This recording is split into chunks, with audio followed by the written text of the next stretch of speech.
लगवाई जाती है, मेहंदी तो नहीं आई। ये मेहंदी अब आ गई है भैया, ये अपवित्र है, इसको बहुत अच्छा मत मानो, बहाव में नहीं बहना चाहिए। हम इसके विरोधी नहीं हैं, पर जो यथार्थ है वो हमको कहना चाहिए। आपको भी जानना, और आप भी जानते हैं लेकिन फिर भी नहीं मानते हैं। इस प्रकार से आप इसको क्यों मारना चाहते हो? श्लाघनीय गुणः सूरैर् भवान् भोजय सस्करः सकथं भगिनी हन्यात् स्त्रिय मुदबाह पर्वणि। ऐसे विवाह के अवसर पर आप इसको मारना चाहते हो, इसको मत मारो, मत मारो। और इतना कह करके बसुदेव जी ने रोका। कंस ने कहा भी आकाशवाणी आपने नहीं सुना? बोले आकाशवाणी तो सुना मैंने, पर आपने ये भी तो सुना कि मेरा काल को जन्म देगी, इसलिए मैं मारना चाहता हूँ। मैंने यदि इसको मार दिया तो इसके उदर से मेरा काल जन्म लेगा, फिर कोई होगा ही नहीं, तो मैं अजर और अमर हो जाऊंगा। न रहेगा बांस, न बजेगी बांसुरी, इसलिए मैं इसको ही नष्ट करना चाहता हूँ। जैसे ही मन में कहा, वसुदेव जी ने सोचा यह जो है लौकिक रीत से मानने वाला है, यह वेद और विज्ञान से मानने वाला नहीं है। तो वसुदेव जी ने कंस से कहा कि राजन सुनो, तुम्हें डर किससे? देवकी से डर है या देवकी के पुत्रों से डर है? कंस ने कहा देवकी को तो मैं बहुत प्रेम करता हूँ, मेरी छोटी बहन है, बहुत प्रेम है मेरा, पर मारना इसलिए चाहता हूं कि मेरे दुश्मन को जन्म देगी। उन्होंने समझाया, हे वीर, मृत्यु तो जन्म के साथ ही पैदा हो जाते हैं। मृत्युर जन्मवताम वीर देहेन सहजायते अद्वाब्द शतान्ते वा मृत्युर वै प्राणिनाम ध्रुवा। मृत्यु तो बिल्कुल निश्चित है, इसलिए आप एक न एक दिन मरोगे, आज नहीं तो कल, कल नहीं तो परसों मरोगे। फिर भी कंस नहीं माना, तो वसुदेव जी को अंत तो गत्वा ये कहना पड़ा। पूछ लिया कि आपको भय देवकी से तो नहीं है? बोले नहीं है मुझे। तो किससे है? बोले देवकी के पुत्रों से है। जब उन्होंने कहा देवकी के पुत्रों से है भय, तो वसुदेव जी ने कहा इससे जितने भी पुत्र होंगे वो मैं एक एक करके आपको देता जाऊंगा और आप उनको मान देना। पुत्रान समर्पयिष्यामि यतस्ते भयमुत्थितम्। पैदा होते ही उनको तुम मार देना। अपनी बुद्धि कौशल से बचा लिया वसुदेव जी ने देवकी को। इसका नाम है पति। पारिच्छद इति पति, जो अपनी पत्नी की चारों तरफ से रक्षा करे, उसका नाम है पति। बचाने के बाद में उन्होंने कहा मैं जितने भी पुत्र होंगे सब आपको दे दूंगा। चलो, कंस ने ये बात मान लिया। बोले ठीक है, फिर आप यहाँ से जा नहीं सकते, कारागार में निवास करो। परम ज्ञानी थे, उन्होंने कहा ठीक है। और 3 तरह से विचार किया वसुदेव जी। किसी ने कहा कि पत्नी के पीछे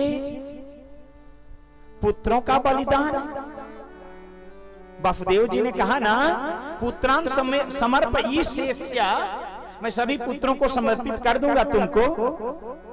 तो उन्होंने कहा कि पत्नी के पीछे पुत्रों का बलिदान वसुदेव जी ने देने के लिए कह दिया, यह क्या उचित किया?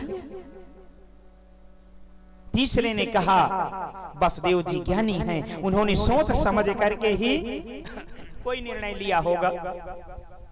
3 तरह से वसुदेव जी ने सोचा था। अब आप सुनिए इस बात को। 3 तरह से उन्होंने यह सोचा, सुता में यदि जायेरन मृत्युर्वा न म्रियेत चेत। यदि मेरे पुत्र होंगे तो मारेगा ना कंस, मेरे पुत्र होंगे तो न मारेगा कंस, नहीं हुए तो देवकी भी बची रह जाएगी। अपुत्र तो हुए नहीं, पहली बात।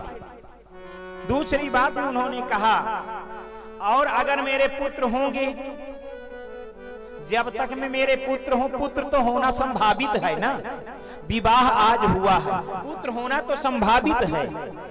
बात समझ में ना आए तो बताना। पुत्र होना संभावित है, पर आज अभी मुझे अपने पत्नी के प्राण बचाना चाहिए। और दूसरा तरीका ये था, मान लीजिए आज विवाह हुआ है, जब तक पुत्र पैदा हो तब तक कंस ही मर जाए, इसलिए मेरी देवकी बची रहेगी। दूसरी बात।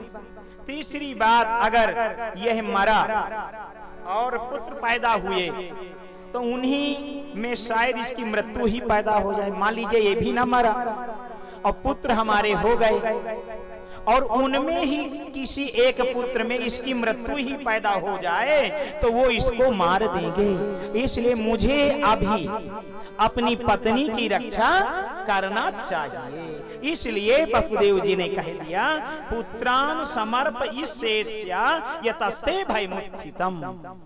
इतना कहते ही कंस लौट करके चला गया, कारागार में इधर डाल दिया गया। और डालने के बाद में सभी देखिए जितने पहरेदार थे सबको वहां पर नियुक्त कर दिया। नियुक्त करने के बाद में देखिए 3 प्रकार से सृष्टि का क्रम होता है। 3 प्रकार से सृष्टि का क्रम बताया गया है हमारे यहाँ। वो सृष्टि इस प्रकार से 3 प्रकार से होती है, आप लोग समझिएगा इस बात को। मनोवेद, स्पर्श वेद और संकल्प वेद, ये सृष्टि है। मनोवेद, दृष्टिवेद, मनोवेद और स्पर्श वेद। बहुत ध्यान से इस बात को समझिएगा। दृष्टिवेद क्या है, मनोवेद क्या है और स्पर्श वेद क्या है। जैसे उदाहरण से आप समझने का प्रयास करें। दृष्टिवेद, मछली, दृष्टिवेद मछली अपने आंखों से, मछली अपने अंडे को आंख से देखती है तो उसमें जीवत्व आ जाता है। मछली में आंख के देखने से जीवत्व आ जाता है एकमात्र। तो दृष्टि वेद की सृष्टि हो गई। मनोवेद, न स्पर्श करना न देखना, खाली संकल्प कर लेना। संकल्प कौन करता है? काष्ठा, कछुआ। कछुआ मन में संकल्प करता है और यहाँ सृष्टि उत्पन्न हो जाती है। संकल्प करता है। और स्पर्श वेद, सारस पक्षी। सारस पक्षी को तो आप लोग जानते हैं ना। जैसे सारस पक्षी ना तो संकल्प करता और ना ही दृष्टि करता, स्पर्श के द्वारा। सारस को आपने देखा होगा, कितना भी पानी भरा हो उस पानी के मध्य में ही कुछ स्थान बना लेती है और वहां पर वो अंडे देती है और अंडे को दबा करके वो बैठी रहती है तो उसमें जीवत्व तो आ जाता है। इसलिए ये हो गया स्पर्श वेद की सृष्टि। इस प्रकार से हमारे यहाँ सृष्टि के क्रम को बताया गया है। और समय निकला, समय निकलने पर प्रथम पुत्र का आगमन हुआ। कहां पर? वसुदेव और देवकी के यहाँ। जैसे ही आगमन हुआ वसुदेव और देवकी के यहाँ, जैसे ही आगमन हुआ प्रथम पुत्र का, कारागार में डाल दिया। कारागार में ही उस पुत्र को लेकर के जब जन्म हुआ गए, जैसे ही गए तो कंस ने कहा इससे मेरा कोई लेना देना नहीं है, इसको आप वापस लेकर के चले जाओ। जैसे ही कहा कि आप वापस लेकर के चले जाओ, वसुदेव जी को विश्वास नहीं था। वसुदेव जी को इसलिए विश्वास नहीं था कि पता नहीं ये कब बुला ले और हमें लेकर के जाना पड़े। अब कुछ देर के बाद में उधर से नारद जी आ गए। बीजेपी का चुनाव चिन्ह लिए हुए। क्या है बीजेपी का चुनाव चिन्ह? बताइए आप लोग।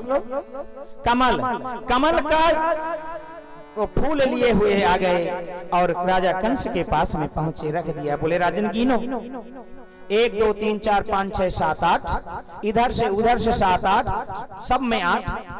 कंस ने कहा समझ गए